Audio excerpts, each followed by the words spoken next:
Intense, Direk Cathy. Excited nang makatrabaho sina Kim Chiu at Paolo Avellino.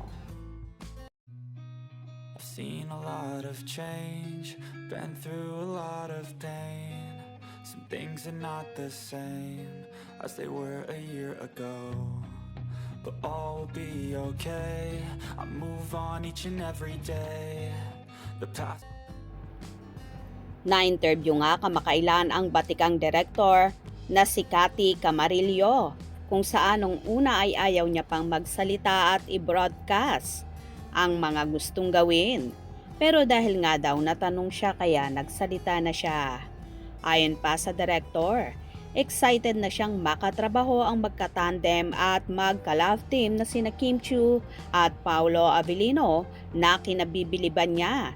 Hindi lang sa larangan ng pag-arte kundi pati na rin sa pakikitungo sa kapwa at sa mga katrabaho. Matagal ko na rin gusto makatrabaho yan dahil magaling na artista. With Pau, alam naman natin din magaling, di ba? I like their chemistry sa What's Wrong with Secretary Kim, di ba? Plano ko if I am to create a story about Kim and Pau, it's more mature and intense. A different content that we can, somehow, well, I don't want to spoil, pero sige, since you gave me an idea, we'll try to do content for it, okay? So, may gagawin ngang proyekto ang Kim Pao na kaabang-abang talaga.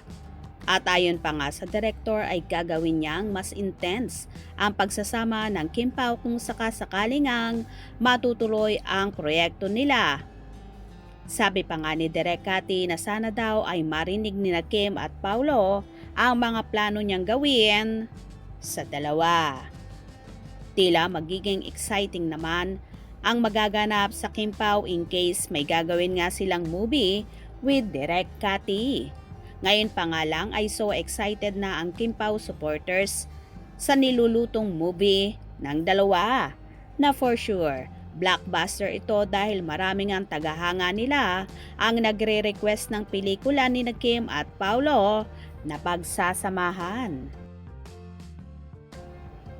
Ganito nga ka-in-demand sina Kim at Paolo ngayon lalong higit ang tandem nila na talaga namang pinagkakaguluhan. Hindi lang sa Luzon, Visayas at Mindanao kundi ganun din sa iba't ibang parte ng bansa. Abang-abang tayo dahil may susunod naman na show abroad ang Kim Pao. Ikaw, so excited ka na rin ba sakaling matutuloy ang pelikula ni na Kim at Paolo with Direk Cathy? Hope you enjoyed. Please subscribe for more info.